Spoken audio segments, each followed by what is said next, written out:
నారా చంద్రబాబు నాయుడు గారు మాజీ ముఖ్యమంత్రి, శాసనసభకు రాని ప్రధాన ప్రతిపక్ష నాయకులు సెంట్రల్ ఎలక్షన్ కమిషన్ దగ్గరికి వెళ్ళి కొన్ని విషయాలు రిప్రజెంట్ చేసి బయటకు వచ్చిన తర్వాత వైఎస్ఆర్ కాంగ్రెస్ పార్టీని విమర్శ చేస్తూ అప్రజాస్వామ్య విధంగా ప్రవర్తిస్తున్నామని, దొంగ ఓట్లను ప్రోత్సహిస్తున్నామనేటువంటి ఆరోపణలు చేసేటటువంటి ప్రయత్నం చేశారు.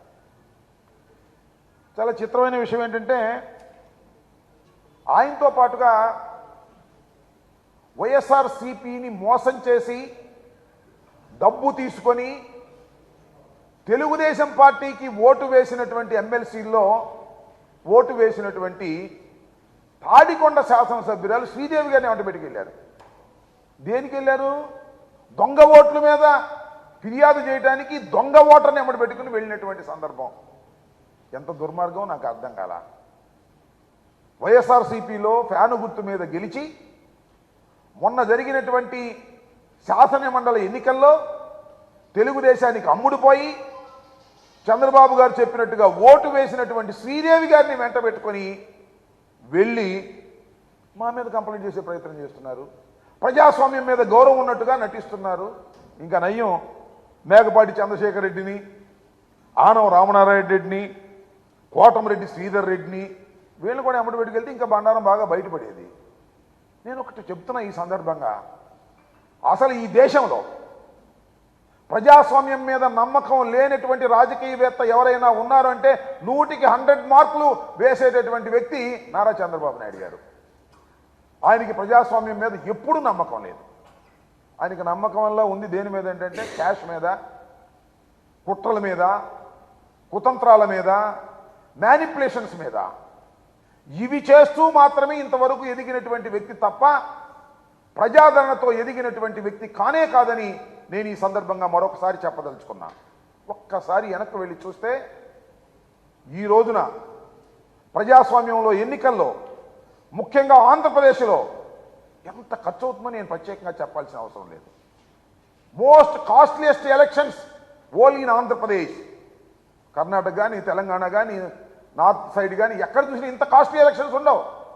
మోస్ట్ కాస్ట్లీయెస్ట్ ఎలక్షన్స్ ఏమైనా ఉన్నాయంటే ఆంధ్రప్రదేశ్లోనూ.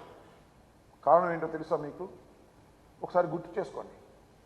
ఎన్టీ రామారావు గారిని దించిన తర్వాత గెలవడం కోసం చంద్రబాబు నాయుడు ఉపయోగించినటువంటి కుతంత్రాలు, కుట్రలు ఏవి అన్నీ ఉపయోగించేశాడు. చివరికి ఓటర్లు కొనే పద్ధతుల్లో విపరీతంగా ఖర్చు చేసినటువంటి దుర్మార్గుడు, ప్రజాస్వామ్యానికి గొడ్డలి పెట్టినటువంటి దుర్మార్గుడు నారా చంద్రబాబు నాయుడు గారు. ఇవాళ ఆయన చెప్తున్నాడు ప్రజాస్వామ్యం గురించి. ఆయన చెబుతుంటే ఎలక్షన్ కమిషన్ దగ్గరికి వెళ్ళి వచ్చి చెబుతుంటే మనం వినాలా? అసలు బుద్ధి ఉందా నీకు? నాకు తెలియక అడుగుతాను. ఏం చేసావు నువ్వు తెలంగాణలో? తెలంగాణ నుంచి ఎందుకు పారిపోయొచ్చావు?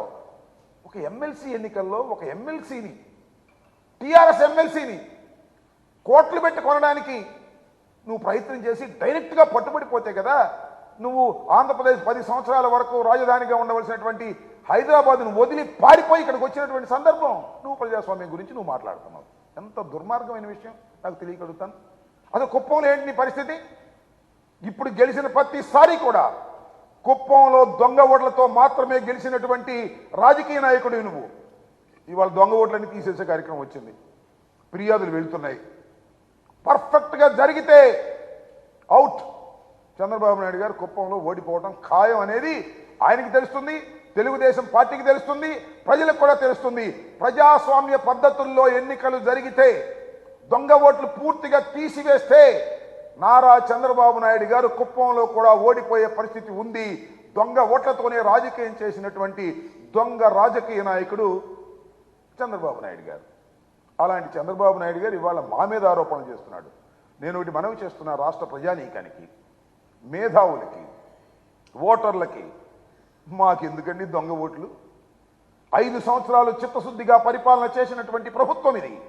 ఇచ్చిన ప్రతి హామీని నిలబెట్టుకున్నటువంటి జగన్మోహన్ రెడ్డి గారు. జగన్మోహన్ రెడ్డి గారిని అన్ని వర్గాల ప్రజలు గుండెల్లో పెట్టుకొని కాపాడేటటువంటి ఎన్నిక ఇది. మాకసలు దొంగ ఓట్లతో పనేమిటి? శాస్త్రీయమైన పద్ధతిలో ఎన్నికలు జరిగితే 175కి 175 గెలిచేటటువంటి పరిస్థితులు మాకున్నాయి. ఇది వాస్తవమైన విషయం. మేము మ్యానిపులేషన్ చేయాల్సిన అవసరం మాకు లేదు. అసలు మ్యానిపులేట్ చేసే లక్షణమే మాకు లేదని కూడా ఈ సందర్భంగా నేను మనవి చేస్తున్నా.